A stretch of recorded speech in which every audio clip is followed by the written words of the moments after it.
Oh my goodness, y'all. It's day 2 of the Northwest Event Show. This is the final session coming to your main stage. You have been sticking through it like champions. And here's my promise to you during this next session. This next session, I'm going to get into it a little bit more detailed, but you can sit and relax. Don't feel like you have to take a lot of notes. This presenter has pared this content down from a much longer presentation, but wants you to feel comfortable, relaxed, present, engaged. Just be here now, and there will be a QR code at the very end where you can get a little, like a one-sheeter or something like that that's going to cover everything. So again, deep inhale. You've been here at the Northwest Event Show. You have peopled with so many people. You have learned so many cool concepts. You've tasted so many catering treats, and now this is your final treat. But before we get there, I just have a few things I need to let you know. If you've already been with us at this stage today, give me a little wave. Wave to me if you've been to this stage before. So virtually everyone. Has anybody not been to this stage yet today? You haven't. You get to hear the instructions, you lucky duck. The rest of them, you can feel free to recite this with me if you've heard it 20 times. But a couple things you should know. Headphones. They do have volume on them. Our audio technicians will not be adjusting your volume. You can adjust your own. It's a little slider on the side.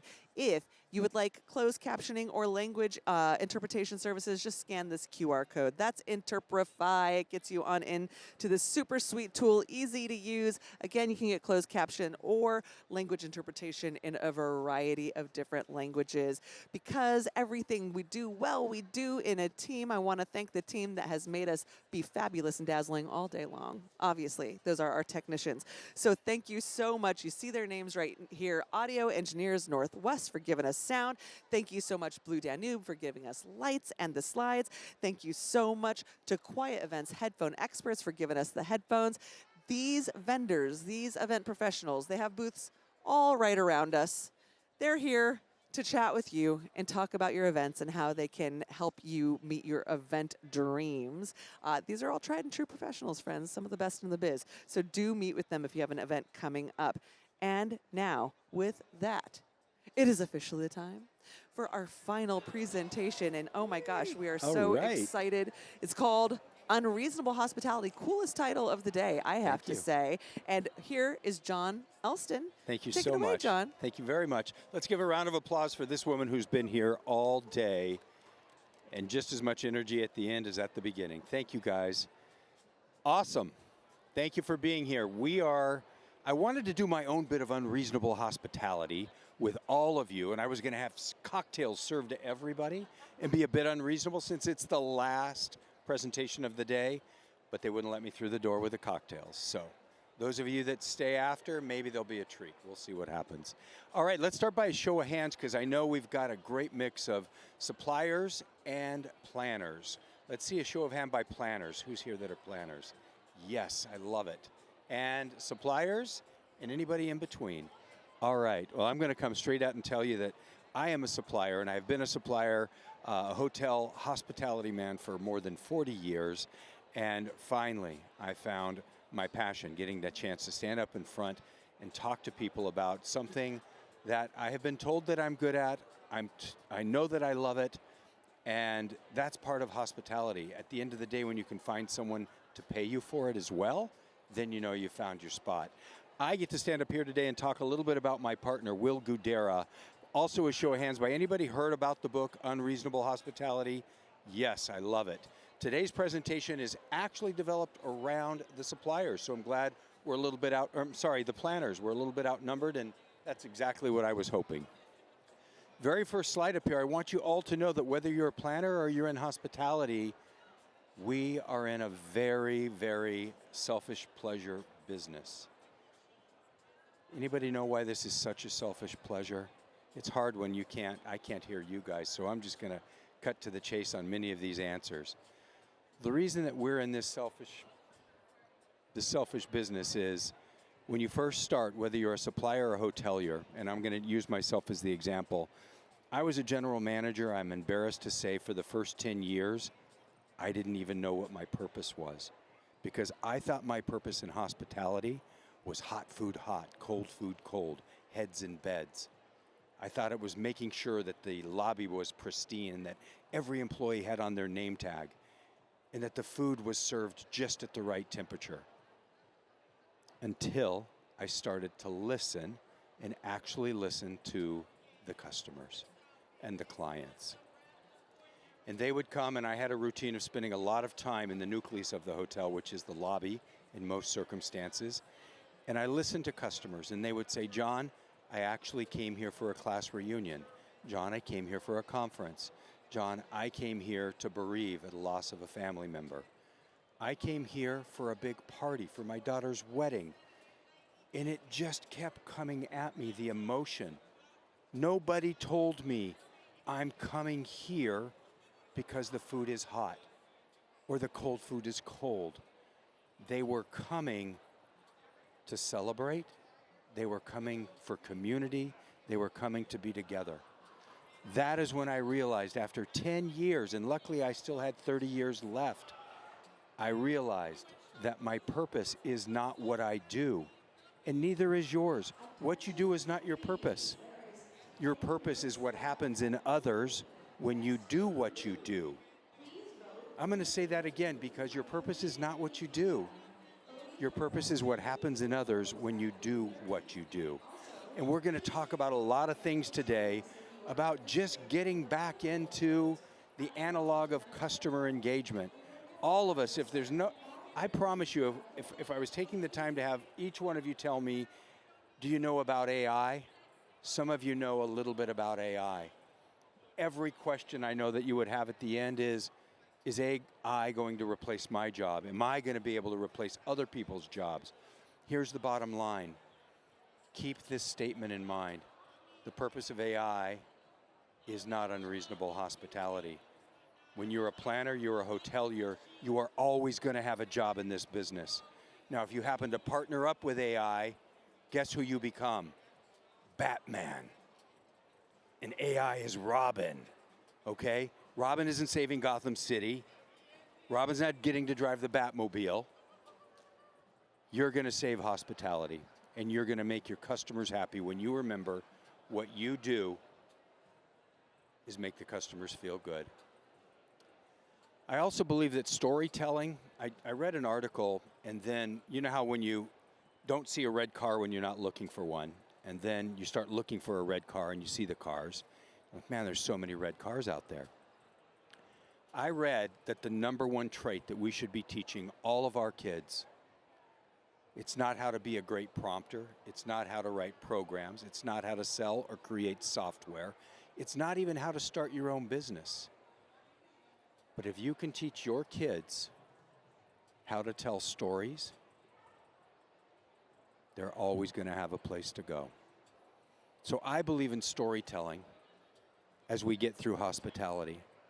And that is something that we're going to talk a lot about today in Will Guidara's book, Unreasonable Hospitality. I want to talk about that for a second because I know many of you have read the book, but I want to just cover it again quickly. Will Guidara 10 years ago bought a struggling brasserie down at 11 in Madison Park, hence the name. His address was at 11 Madison Park. When Will took that over, it wasn't a bad restaurant. He bought it from a gentleman named Danny Myers, who is Will's mentor. Danny Myers is an incredible restaurateur. Danny was very comfortable and proud that he had the 50th most popular and best restaurant in the world at 11 Madison Park. And you know how I know it was the 50th? Because Will Guidara and his team went to the award show. When they were starting at number 50 and they were moving up to number 1, and Will sat down there with his team, and it was the most depressing night of his life. I've had this conversation with him so many times. The reason it was depressing is because his night ended very quickly when they said, we would like to tell you about the 50th best restaurant in the world, 11 Madison Park. The air got sucked out of the room, and poor Will was devastated. It just shows you the kind of pride in the world, 50th. But he did something very interesting. I tried to take this out of Will's office because I also have a podcast called Back of the Napkin about starting businesses and how things start on the back of a napkin. 10 years ago, Will sat in that ballroom in New York City, and he turned the napkin upside down, and he wrote 2 words, Unreasonable Hospitality. And he tucked it in his pocket, and he said, we're going to be back here. 4 years after that, he went back to that same ballroom with the same chef, with the same staff, with the same menu. He was invited back with 50 other restaurateurs, except on this day, he was the last one called. He was the #1 restaurant in the world, and since then, 11 Madison Park has put itself on the map. When we talk about why storytelling is so important, I'm going to tell you first, the average check in Will's restaurant is $3,500 to dine there for 2 people. That's the price you pay when you go to the #1 restaurant in the world, $3,500. You can imagine if it's 4, 6, or 8, just multiply that number up. Will still says to this day, he will talk to somebody that was in his restaurant the night before, and they don't remember what they ate. You know what they remember?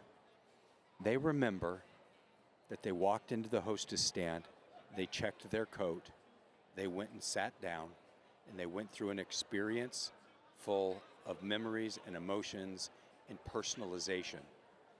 The same chef, the same restaurant, the same menu, but a different outlook on storytelling and making things happen. And let me tell you, I bring up the coat check because it's these small little things that differentiated Will's restaurant from every other restaurant in New York. You would think, Will, you got to get back there, you got to change the chef, you got to change the food, you've got to change the presentation. At the end of the day, he changed the experience. You will never get a coat check at Will's restaurant because they have a system and a secret sauce. They remember of 150 guests exactly which coat is yours. You will never feed a parking meter. And those of you that have ever been to New York, you know you don't drive, and if you do, you better have a pocket full of quarters. A 15-course meal in Will's restaurant takes about 4.5 hours to enjoy, which means on average, hopefully the gentleman at the table has to get up and go outside, usually in the cold, and feed the meter. Not a big deal, but Will said this is never going to happen in my restaurants. Every single day when they checked in to do the call for what was going to be served that day, Will hands out a roll of quarters to every waiter. They put that roll of quarters in the pocket, and between the waiter and the bus person, they go out and they feed the meter at that car. Doesn't sound like a big deal until you are paying $3,500 for a meal and have to get up every 15 minutes to feed the meter. Now, some of you have beat me to the punchline. Well, how do they know where the car is, and how do they know who's driving what car? Because it's all in the process of gathering information and picking up through the customer journey. Today, I'm going to show you a couple things, and I'm so glad our fabulous host said not to write anything down, because you're going to see a couple things that look like an eye chart up here, because I really wanted you to see the customer journey. I wanted you to see in Will's restaurant, I brought the actual one from 11 Madison Park, how the experience, even in the #1 restaurant in the world, starts here at the baseline and goes up, and then it goes down, and it goes up, up, up, and the highest point of your stay at the restaurant is when the food's delivered. And I'll save the punchline for what is the very bottom, but it's the very last thing that happens in that restaurant. And I'm going to show you how he brought that back up to be #1. I love asking this question, especially when we have so many suppliers in the room, because it's our job as hoteliers to make sure that we're providing both service and hospitality. I don't want anybody to be confused, because you cannot have a #1 hotel or a #1 restaurant without both of these. You need service and you need hospitality. When I get a chance to go to a university or to a junior college or sometimes even an elementary school, and I ask kids to raise their hands and say, someone explain to me the difference between service and hospitality. 9 out of 10 will tell me they're the same. They're the same. Even people in the hotel business will tell you service and hospitality are the same thing. Couldn't be further from the truth. I'm going to show you some identifiers here. This is set up specifically for planners, but these are service items. They all have to be done. Every single one of these has to be done in order to make a client happy. They need to do an RFP. They need to contract for attrition. They need to review the BEOs. They need to do some customer journey mapping. Hopping straight over here, they've got to have some VIP experience planning. But guys, this is service, and it is important, but it's not hospitality.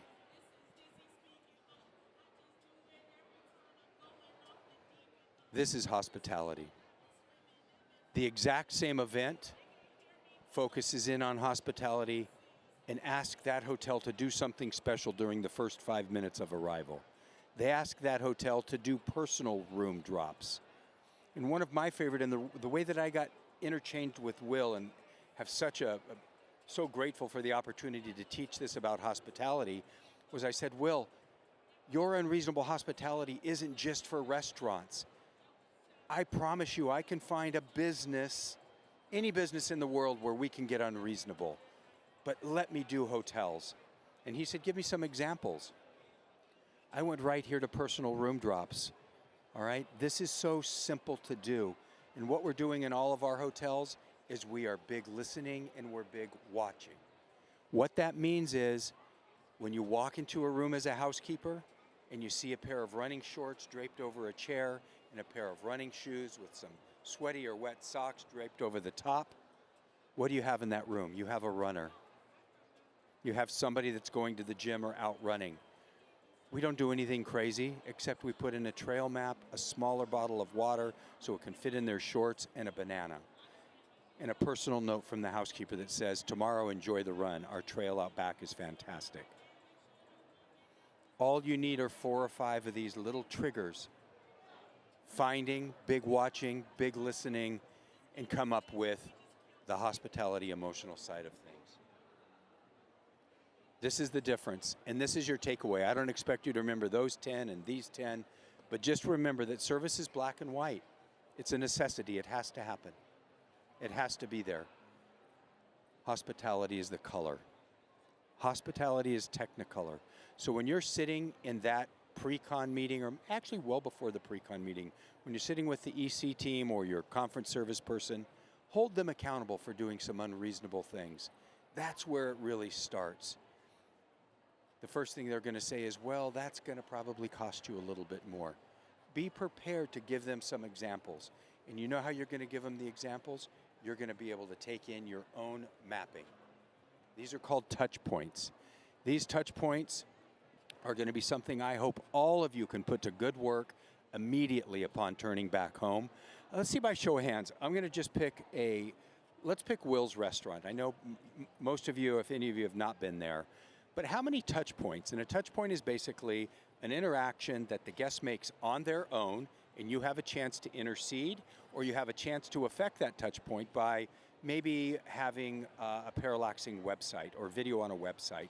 You make that decision in advance, but that's a touch point. All the way through to when they get up and go out to get in their car.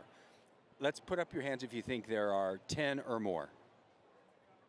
Okay, keep your hands up if you think there are 20 or more. 30, 40, 50, 60. You probably read the book. Okay, the last hand up was 60. Now, to not put you guys into a coma, I did not bring the 60 touch point chart, okay? Because it isn't 60. In Will's restaurant, there are 85 touch points. Some of them are low-hanging fruit. Now, what's so great is you're going to go back to your first restaurant and you're going to sit down and you're going to go 1, 2, 3, 4, 5, 6. Yep, these are all touch points. These are all making a difference or indifference if they're not good. This is how we measure the touch points. Identify the positive and capitalize on those. Pour more gas on that fuel, on that fire, and activate those positive touch points. The overlooked. Let me give you an example of an overlooked touch point. An overlooked touch point could be something as simple as setting a table for a left-handed diner. Anybody in here left-handed besides me? Okay, you guys, you know what it's like when you sit down at a restaurant, the first thing you do water glass over here and the knife over here, and I got to get this back, and then my napkin, and then, you know, all of that. One of the touch points early in the process qualifies and tells that restaurant how to set the table. Because they ask when you make the reservation, is anybody in your party left-handed? It sounds weird when you call and you make a reservation, or you fill out the form, you're like, left-handed? Nope. And if you're not, you'll never hear about it, you'll never even remember it. If you are, you're gonna forget about it too. Until what? You sit down, and everything is set there for you. There's nothing that has to be moved. Can I pick on you just for a second? All right, I'm gonna be the waiter, and you're sitting at the table. And I place the napkin in your lap, and then I place one in your lap. And I immediately know, as I walk away and the next server comes to the table, he didn't put the napkin in your lap. The next person walks up to the table and they say, thank you for being here again. I'm glad you're back. Thank you. Madame, thank you. This is your first time. We're so happy to have you here for the first time. I'm going to bring out something complimentary of the chef for both of you to enjoy. You probably remember it because you've been here before. Because we ask that question at every restaurant. Have you been here before? Have anybody in your party? And if it's a yes, yes, and a no, we find out how many have been there or not. You'll never know it until now. If you go to one of our restaurants, you're going to look down, and if you've not been there before, your white napkin has a little red tip on the very corner. So when we flash that napkin and we lay it over your lap, we put it on the right-hand side, and the server immediately sees if it's a red tip or not. What does that cost a restaurant to do? Zero. Zero. What does it do to the person that we just engaged with? It makes them feel seen. Wow. So what do you do at the table? You start looking at each other and you start, that's pretty crazy. Hey, did you get a coat check? No, I didn't get a coat check. How did he know you were never been here before? Oh, ma'am, you don't need to put any quarters in your meter. We've got that for you for the rest of the night. What? Boom, boom, boom. 3 systematic touch points that we can now train on. Because the next thing when I'm teaching kids and college kids about service and about hospitality, we run through these touch points. And when I get to the negative touch points, they think, oh, the food was bad. No.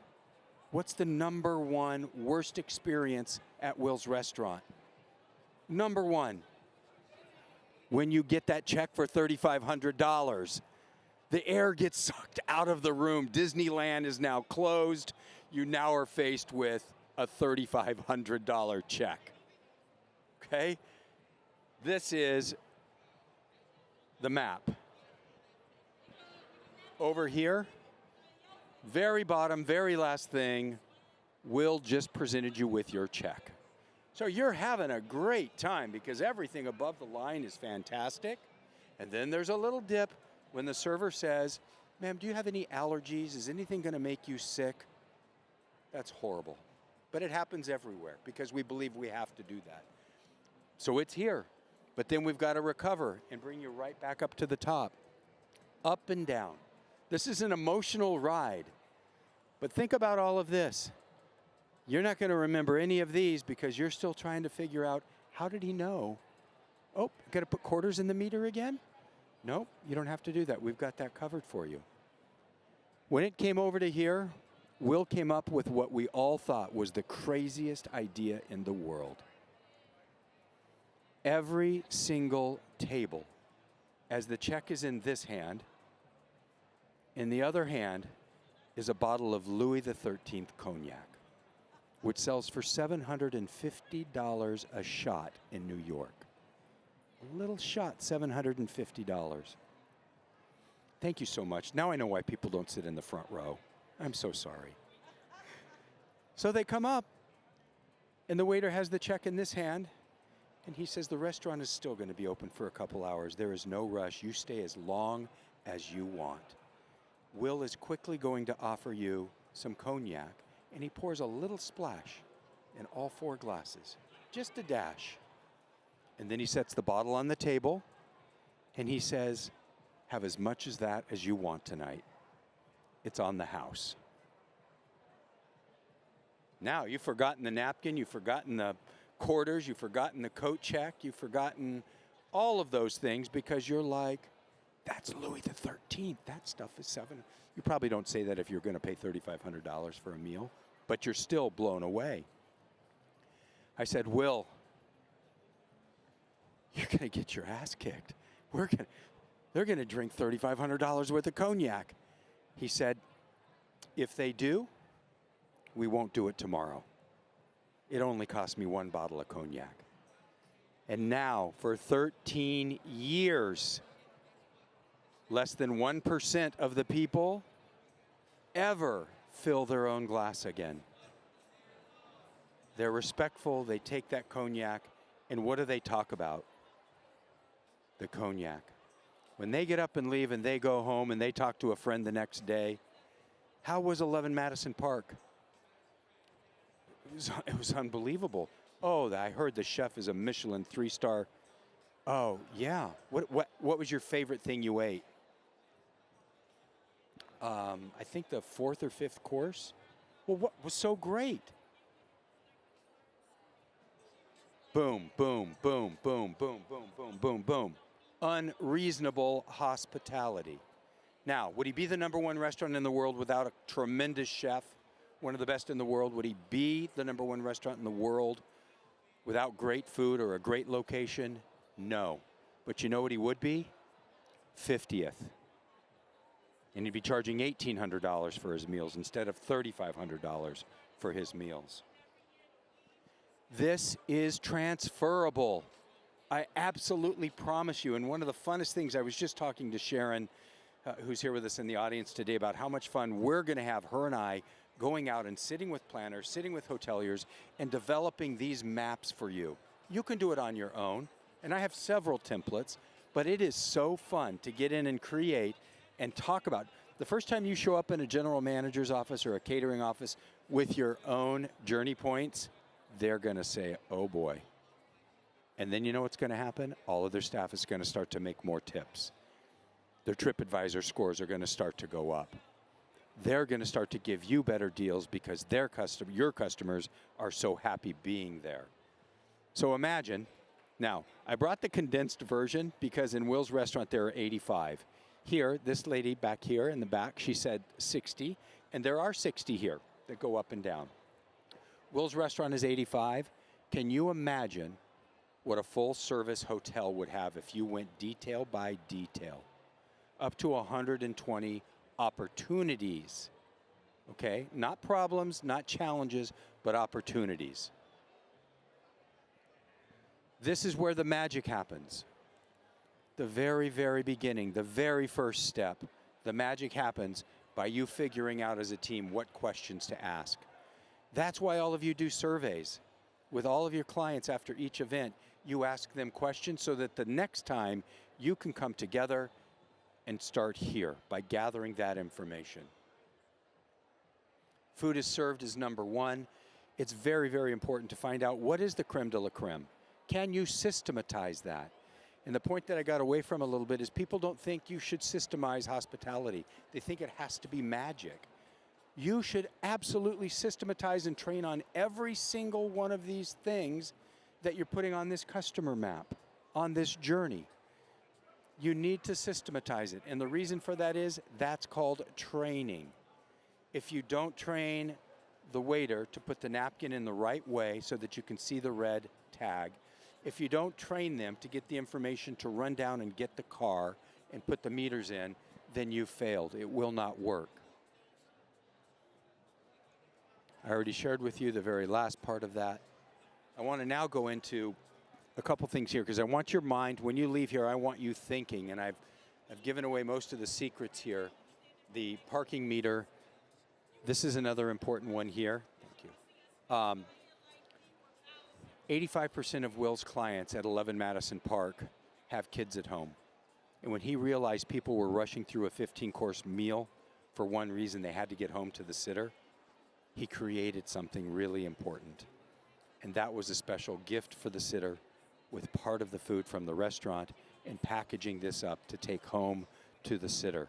So he knows right away and says, we're going to expedite your session tonight. Instead of being 5-hour meal, it's going to be 3.5 or 4, and we're going to give you something to take home to the sitter. The same thing here with the left-handed people directly to the airport. One thing, there is never a doggy bag. There's never anything patiyabad, nothing that is going home with anybody, unless you're going to the airport.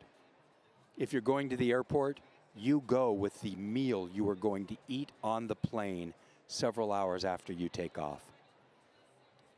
Even if you're stuffed full, Will's team knows that you're going to the airport, and he has you a box of food to take and share on the plane. All right, I'm going to close with this one, and then the QR code's going to come up because I want to get you all of those frameworks. I believe in the law of abundance, and so does Will. And what the law of abundance means is share everything. Tell everybody everything that they want to know. So many restaurants are like, oh, you can't give out the recipe to the lasagna. That lasagna's been in our family for 25 years. Give that recipe away. The #1 requested recipe in Will's restaurant is the souffle. It takes 45 minutes to prepare. How many of you think those guys went home and made souffles? More people drank cognac, I promise you. But what they do is they go home with a piece of the restaurant that didn't cost them anything, and they now have a recipe. Any of you foodies out here, the first thing we do when we sit down is we pick up the china. I don't know why, but we look, who made the china? Where did the silverware come from? What about that Riedel stemware? When a waiter sees that you've picked up a piece of china, guess the very first thing you get? A laminated index card telling you where to buy that china and how to get a discount at the restaurant's price because they know that you like the china. The same on the flowers.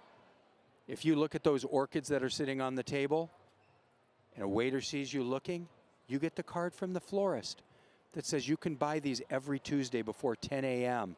You go down there and you tell them you ate at 11 Madison Park, and they're going to give you our price. You can see where this is going, right? Hospitality is making people feel seen. And I want to leave you with that. Make people feel seen. Do something a little unreasonable. And remember that your purpose is not what you do.